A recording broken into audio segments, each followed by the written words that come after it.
어떤 일이 잘 풀리다가 좋지 않은 결과로 마무리되는 경험은 누구나 해봤을 겁니다. 이에 대해 우리는 운이 없었다고 자평하기도, 어디서부터 잘못되었는지를 분석하는 반성도, 혹은 답답함에 분노를 토해내기도 하죠. 성공의 기준은 저마다 다르지만 적어도 그 경험이 자신에게 무언가 도움을 주어야 우리는 그 일을 실패가 아닌 성공이라 부를 겁니다. 꼭 금전적인 이득이 아니더라도 명예를 드높일 수 있는 가치의 보상을 받는다거나 누구나 인정할 특수한 경험 등의 형태가 되어야 하는 것이죠. 그럼 생각해 봅시다. 오랜 기간에 걸쳐 진행된 프로젝트가 있습니다. 3개월 동안 밤낮 없이 프로젝트의 성공만을 바라고 달려온 상황. 다행히 프로젝트는 큰 진척이 있었고 모든 사람들이 만족할 수 있는 꿈의 아이디어를 생각해냈습니다. 그런데 이 아이디어를 실현시키기 하루 전 어떤 해커가 아이디어가 담긴 파일을 삭제해버립니다. 내용을 기억하고 다시 만들 수 있으면 괜찮으련만 그 아이디어는 뼈대만 기억날 뿐 세세한 내용이 기억나지 않는 상황입니다. 이럴 때 우리는 어떤 감정에 휩싸일까요? 남들이 생각하지 못한 기발한 아이디어를 구현해 봤으니 성공이라 해야 할까요? 아니면 결국 상용화시키지 못하고 아이디어도 날아가 버렸으니 실패라고 해야 될까요? 모두의 대답이 같지는 않아도 대부분의 사람들은 이를 실패한 경험이라 이야기할 것입니다. 이런 상황을 겪은 비운의 주인공 이야기를 다룬 작품이 있습니다. 미국의 대문호 어니스트 해밍웨이의 대표작이자 오랜 사투 끝에 잡은 물고기를 상어에게 다 빼앗기고 빈손으로 귀환한 노인 이야기를 다룬 그의 소설 노인과 바다가 말이죠. 주인공 산티아고는 어부이자 노인입니다. 왕년에는 뛰어난 어부로 이름을 날렸지만 이제는 84일 동안 고기 하나 낚아오지 못하는 한물간 늙은이에 불과했죠. 마을 사람들 대부분이 그를 무시합니다. 술집에 들어가면 노골적으로 그를 놀려대며 비아냥거리는 사람들이 득실득실했죠. 그런 그의 유일한 지지자가 있습니다. 마놀린이라는 소년이 말이죠. 그는 낚시를 나가기 전 채비를 돕기도 하고 미끼를 구해다 주기도 합니다. 마치 친손자인 것처럼 노인을 대합니다. 마놀린이 그를 따르는 이유는 단순합니다. 그가 처음으로 낚시를 알려주었기 때문에, 그리고 노인이 보여주었던 엄청난 솜씨를 기억하기 때문이었죠. 노인은 혼자서 다시 낚시에 나섭니다. 마놀린도 따라가고 싶었으나 그에게 더 이상 운이 따르지 않는다는 걸 알고 그의 부모님이 반대했기에 어쩔 수 없이 산티아고 혼자 떠나게 되죠. 늘 그랬던 것처럼 그가 들이운 낚싯대는 평온합니다. 잔챙이라 부를 몇 마리 생선을 낚았을 뿐이었죠. 그런데 갑자기 낚싯대에 범상치 않은 기운이 느껴집니다. 몇 번 미끼주위를 돌던 고기 하나가 그의 낚싯대에 걸려든 것이죠.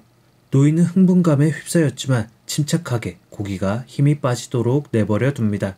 하지만 어찌나 힘이 좋은지 낚싯대는 꿈쩍도 하지 않고 낚싯대를 물고 한참 동안이나 노인을 끌고 다닐 뿐입니다. 사흘간의 사투가 흐르고 나서야 고기는 조금씩 힘이 빠집니다. 그리는 원의 크기가 점점 작아지더니 이내 수면 밖으로 모습을 드러내는 거대한 청새치. 노인은 저려오는 손을 달래어가며 모든 신경을 집중해 작살로 고기의 숨통을 끊습니다. 그런데 그 청새치가 노인의 배보다도 2미터는 더 컸던 탓에 배 안으로 들일 수가 없는 상황이었죠. 그래서 머릿부분에 줄을 매고 나머지 부분은 바다에 잠긴 채로 그는 항구로 향합니다. 그때 피냄새를 맡고 상어떼가 나타납니다.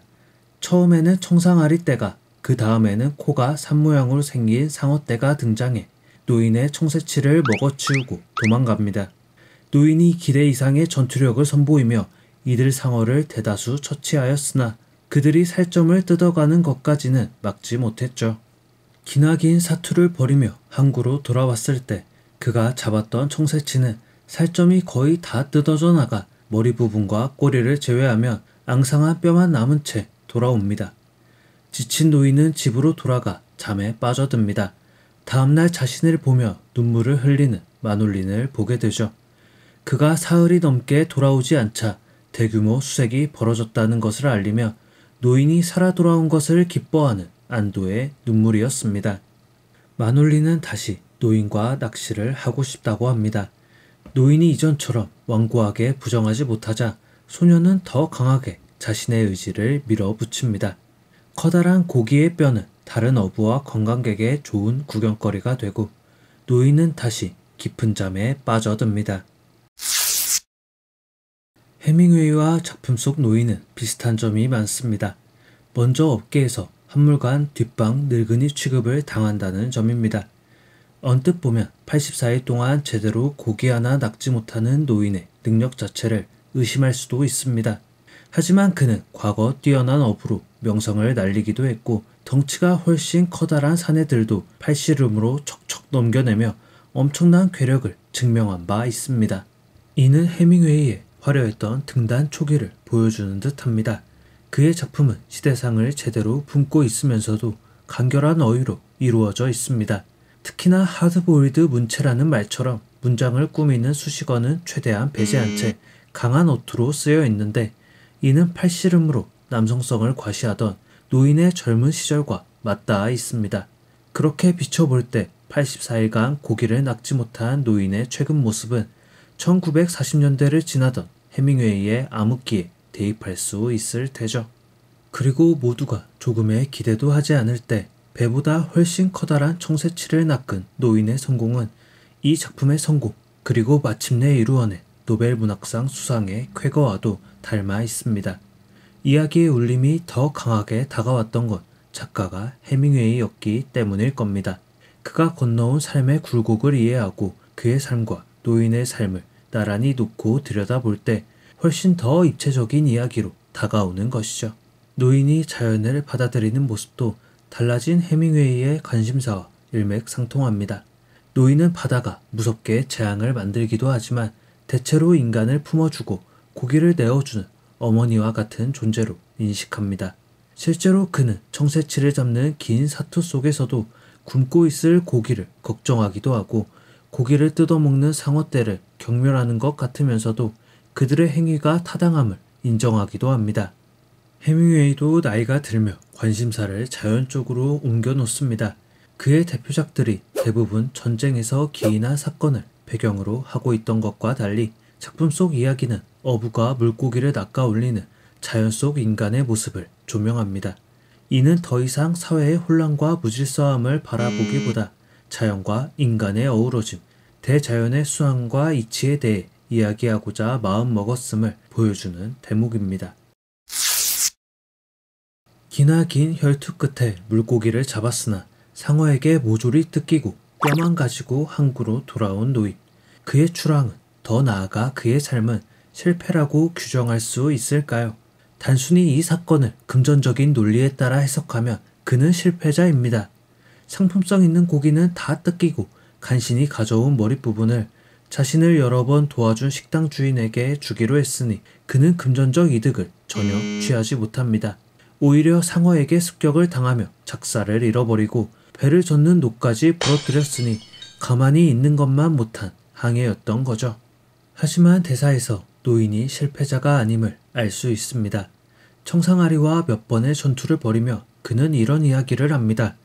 인간은 패배하도록 설계된 게 아니야. 인간은 파멸당할 수는 있을지 몰라도 패배할 수는 없어. 그는 패배와 파멸을 같은 단어로 두고 있지 않습니다. 오히려 두 단어를 바니어처럼 멀게끔 표현하고 있는 걸 알 수 있죠. 파멸당한다는 것은 인간의 존재 자체가 지워지는 것을 의미합니다. 혹은 어떤 이유로 인간이 끝을 맞이한 순간을 파멸이라 부를 수 있겠죠. 반면 패배는 인간이 그대로 생존해 있음을, 그럼에도 자신의 실패를 숙명처럼 받아들이고 무릎을 꿇는 행위입니다. 즉, 큰 도전 앞에 서서 제대로 된 시도도 하지 않고 무기력하게 자신의 한계를 인정하는 것을 의미하는 거죠. 이렇게 보면 노인 산티아고는 단 한 번도 패배하지 않았습니다. 84일간 고기 한 마리 낚지 못했음에도, 자신을 도와줄 어린 조수가 없음에도, 동료 어부들의 비아냥거리는 조롱에도 그는 고기를 낚겠다는 꿈을 꺾어본 적이 없습니다. 그의 육신이 한계를 맞아 숨을 거두며 파멸에 다다를 수는 있겠으나 꺾여도 무너지지 않고 끊임없이 도전을 이어간 그의 삶에 패배란 없던 것이죠. 그래서 작품 속 노인을 패배자라 부를 수 없습니다. 오히려 숱한 위기의 파고에도 굽히지 않는 그의 태도야말로 그의 강직한 성품을, 그리고 여러 위기 속에서도 항상 답을 찾는 인류의 도전정신과 강함을 보여주는 이야기였습니다. 결코 길지 않은 중편소설의 내용이지만 읽고 나서 하고 싶은 이야기가 참 많았던 책입니다.